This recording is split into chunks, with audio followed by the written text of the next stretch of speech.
শ্বশুরে জামাইরে সিগারেট ধরায়া দিয়া বলতেছে আমরা ফ্রেন্ডলি। মদের বোতল খুলা দিয়া কইতেছে আমরা ফ্রেন্ডলি। বুঝেন, আমরা বন্ধুর মতো চলি। কি জুতা ওর কপালে। আর শব্দ বললাম না, আরো শব্দ আছে আমার কাছে বলার লেগা। আরো শব্দ আমার কাছে আছে। এই জন্যই তো এখন লাউড স্পিকার বাইরে খোলা আছে।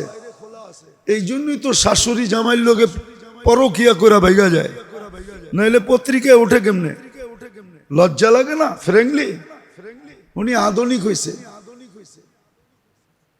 সামাজিকতা মানে আমরা ফ্রেন্ডলি, মানে ইংরেজি একটা বইলা দিছে, মনে হয় যে একটা হাদিসে কুদসি বলছে আর কি।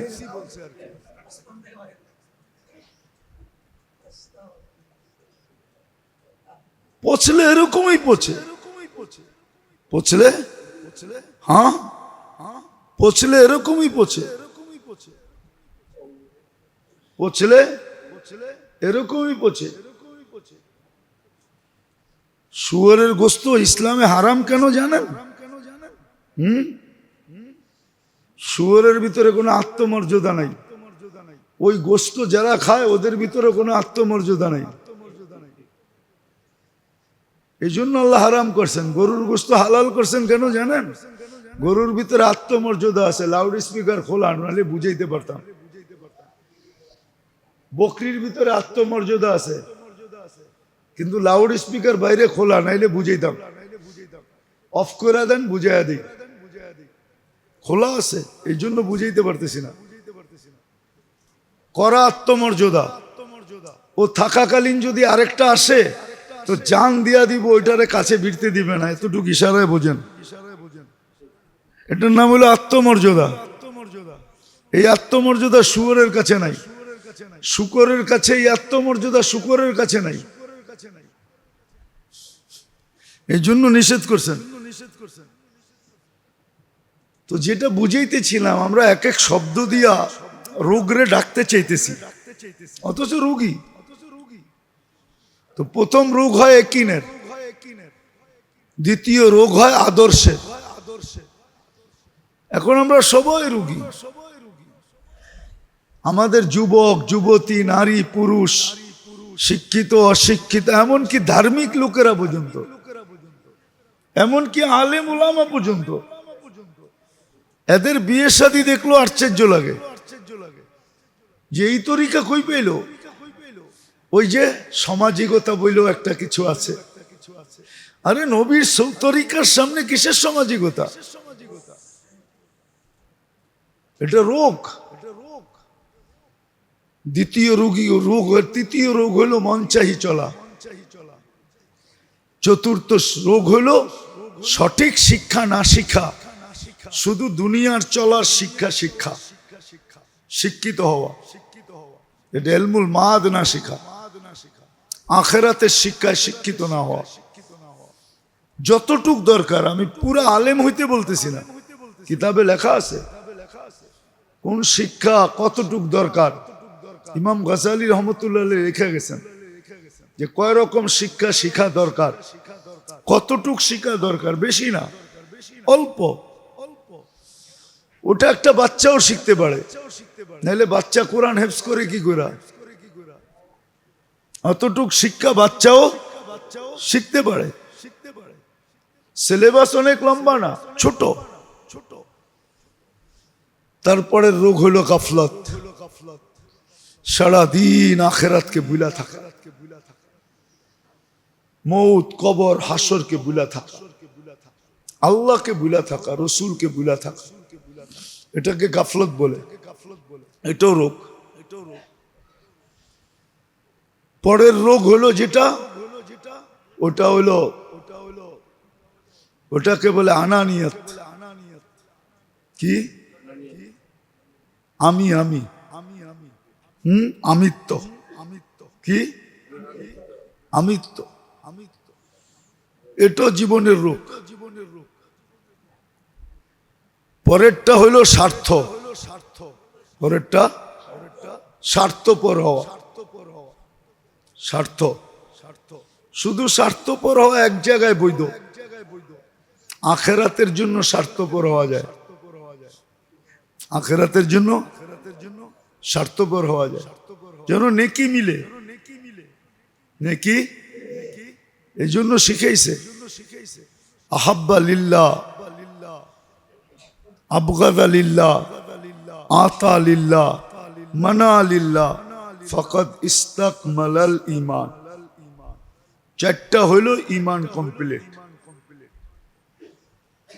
বাস আর কোনো চিন্তা নেই। ঈমান কি কমপ্লিট। তো তারপরে রোগ হইল স্বার্থ। কি স্বার্থ? আর তার সর্বশেষ রোগ যেটা, সর্বশেষ রোগ যেটা জিন্দেগির রোগ, এটা বড় কঠিন। ভালো মতে বোঝেন, কাজে দিবে। আর নাইলে ঘুমায়া থাকবেন, কোনো কাজে দিবে না। আর দরকার, অনেক সময় দেখা যায় আরে দূর, আমরা গ্রাম্য মানুষ, এটা শিখা কি করব। এই জন্য আল্লাহ রসুল বলছেন 6 ধরনের লোক 6 কারণে জাহান্নামে যাবে। 6 ধরনের লোক 6 কারণে জাহান্নামে যাবে। সিত্তু ইয়াদখুলুনা নারা জাহান্নামা বিসিত্তিন। আরবরা জাহান্নামে যাবে বিল আসাবিয়া। আরবরা, আরব সারা বাকি সবাই, যেমন এখন নাই, এখন নাই, এখন এটা কমে গেছে। এক সময় ছিল খুব প্রচলন। আবার বললে তো ঢাকায়রা রাগ হয়ে যাব, ইমামতি জায়গা কিনা, পুরান টাউনে ইমামতি করি, ঠিক না? হ্যাঁ, ঢাকার বাইরে যারে দেখতো আরই বাঙ্গাল কইতো, কইতেন না? হ্যাঁ, তো আরবরা আরবের বাইরে যাকেই দেখে আরই মিসকিন কয়। এটা আসাবিয়া, আরব বিল আসাবিয়া। তুজ্জার বিল খেয়ানা।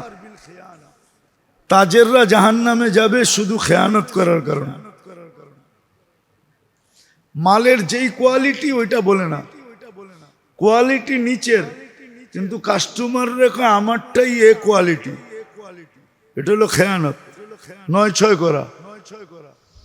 উমারা বিজৌর, শাসকরা যাবে জুলুমের কারণে। শাসকরা যাবে। ও রাইসুল কারিয়া বিল কিবির, মোরলরা যাবে অহংকারের কারণে। মোরল চিনেন? এখন আর মোরল নাই, তো সবাই মোরল, ঠিক না? আগে গ্রামে মোরল ছিল, ঠিক না? সর্দার লেন দেখেন না, ঢাকা শহরে আছে সর্দার লেন। সর্দার লেন কেন? ওইখানে সর্দার বাস করত। আগে ঢাকা শহরে 4 সর্দার ছিল, এরাই বিচার আচার করত। তো গ্রামেও মোরল আছে, মোরল। এরা যাবে অহংকারের কারণে, আর গ্রাম্যরা যাবে অজ্ঞতার কারণে। ওরা কয় দূর, আমরা গ্রামের মানুষ, এত কিছু জানি না, লাভ কি? শেষমেশ সূরাও জানবে না, কলেমাও শিখবে না। ওরা যাবে অজ্ঞতার কারণে। বলেন সবাইটাই তো বললেন, আপনি গোটটা তো বললেন না।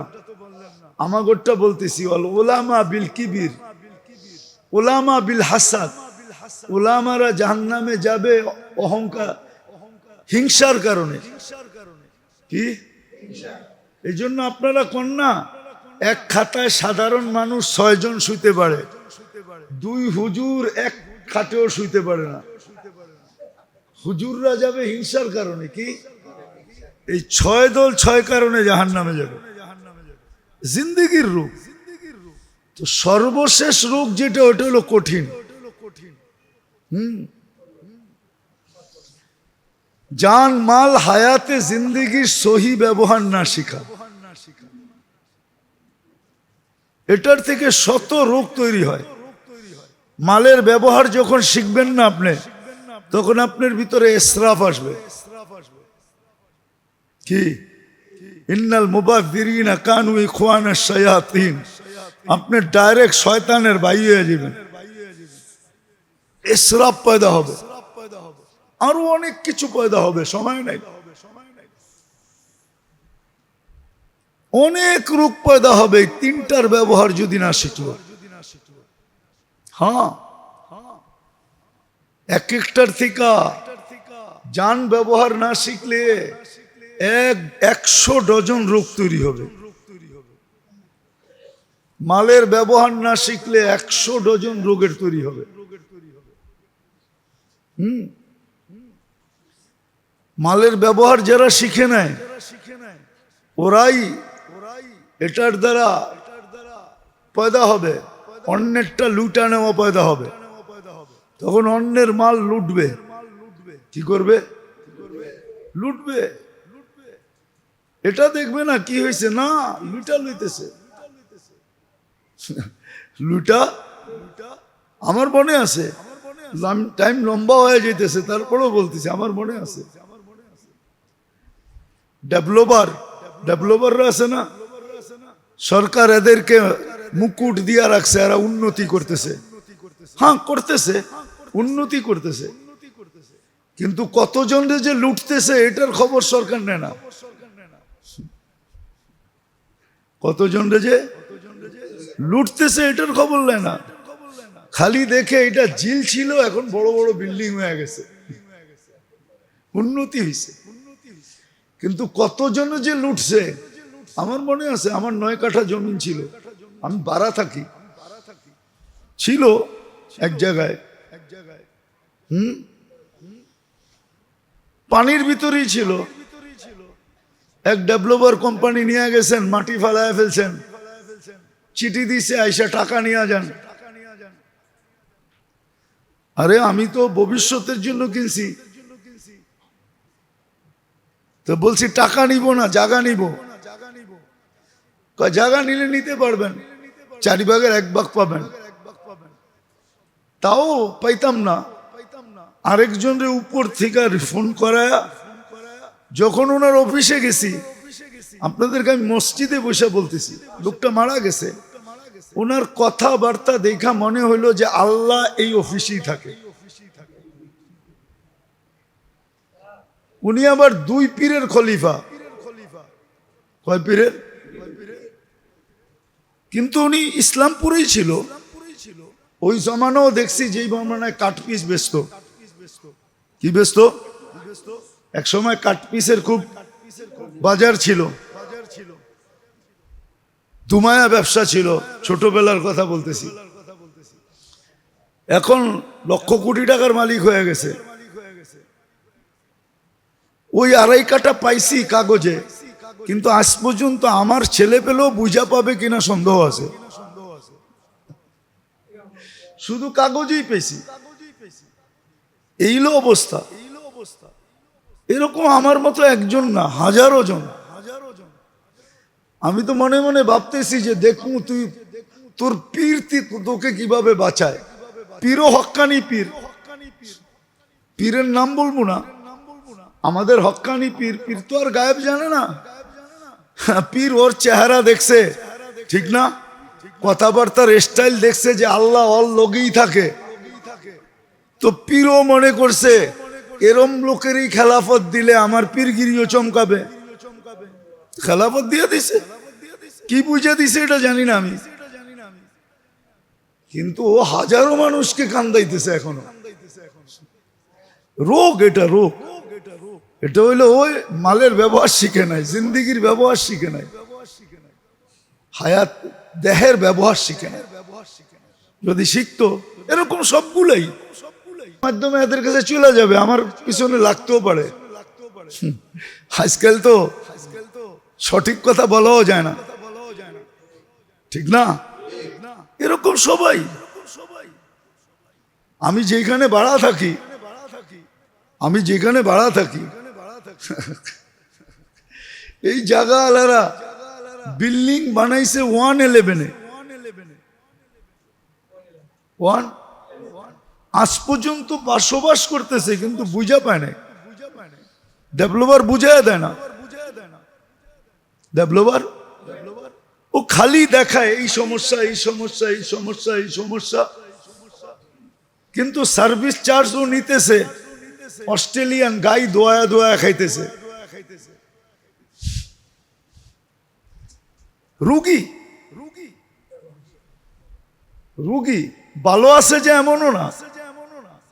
হ্যাঁ, বিতর্কত খবর নিয়া ওই আমার জমিন যিনি নিছে উনি আমাকে দেখাইতেছে, হুজুর এই যে এই ফ্ল্যাটটা বানাইলাম, বারিন্দার এইখান দিয়ে একটা নামাজের জায়গা বানাইছি আমি, রাত্রে যাতে নির্জনে ইবাদত করা যায়। আর তোর ইবাদতের গুলিমার তুই। হ্যাঁ, কেন আল্লাহ তো সব মাফ করবে, হুকুকুল ইবাদ মাফ করবে না। আমি আপনাদেরকে জ্যাবেরতে বাইর করে হাদিস দেখামু। এক ব্যক্তি আছে কিচ্ছু করবে না, শুধু ছোট একটা আমল করবে, যার কারণে সারা রাত্র দাঁড়ানোর সোয়াব পাবে, সারাদিন রোজা রাখার সোয়াব পাবে। আবার আমাকে বলতেছে ইবাদতের জন্য একটু নির্জনতা লাগে, তো আপনারা হুজুররা বোঝেন না। কিন্তু আমাকে কিন্তু পাঠাইছে যে ওই যুগে উনি একজন মিনিস্টার ছিল, মিজানুর রহমান সিনহা সাহেব আমাকে পাঠাইছে। তখন ভালো সম্পর্ক ছিল, উনি তখন রানিং মিনিস্টার পাঠাইছে। কিন্তু আমার তো ব্যাকগ্রাউন্ডের পরিচয় দিইনি, আমি তো কষা কাটাল না। এতটুকু পরিচয় আজকে দেই আপনি করে। জাহাঙ্গীর মোহাম্মদ আদেলের বাপ বিয়ে করছে আমার আপন ফুফুকে। জি, পরিবাগ আমার ফুফুর নামে, আমি ওই ফ্যামিলির ছেলে। আমার ফুফুর নাম ছিল পরি বিবি। পরিবাগ জাহাঙ্গীর মোহাম্মদ আদেল, সোবানবাগ এটা আদেলদের ছিল, ওর বাবার ছিল। এমনি দেখে চেহারা দেখে বিয়ে করে না, ভিতরে পিছনে পিছু ছিল। আগে তো বিয়ের সাথে বংশদিকা করতো। দুঃখে বললাম আপনাদেরকে আজকে। আর এখন ওইখানে কাঠা ওরা বিক্রি করতেছে 60 লাখ টাকা, আর আমার 9 কাঠা আমাকে দিছে 2.5 কাঠা। হ্যাঁ, 2.5 কাঠা দিছে, কিন্তু আমার ছেলে পেলেও পাবে কিনা আমি জানি না। এরকম আরো আছে রোগ, এগুলা রোগ। এই জন্য আপনাদের পায়ে হাত দিয়া বলি চিকিৎসা করে। আর চিকিৎসার সবচেয়ে বড় ওষুধ ইস্তেগফারে অভ্যস্ত হওয়া, নাইলে বকতে হবে। এই উম্মতের বোগার সুযোগ ছিল না। আল্লাহ যে ইস্তেগফার দিছেন এটা অভ্যস্ত হইলেই হইতো, আর হুকুকুল ইবাদ থেকে বাঁচলেই হইতো। আজকে কেউ হুকুকুল ইবাদ থেকে বাঁচে না, মনে করে না যে গায়ের কোনো হক আছে। ও বিশ্বাসই করতে চায় না কর্মচারীর আবার হক কি, ঠিক না? হক তো সব কার? কেন বেতন দেয় কে? বড় মানতেই রাজি না যে ছোটর হক আছে। মানতে স্বামী মানতেই রাজি না স্ত্রীর হক আছে, বাবা মানতেই রাজি না সন্তানের হক আছে। মানে উপরে যে উঠছে সে নিচের হক মানতেই রাজি না। আল্লাহ আমাদেরকে বুঝার তৌফিক দেন, শিখার তৌফিক দেন, বাঁচার তৌফিক দেন। ওমা আলাইনা ইল্লাল বালাগ।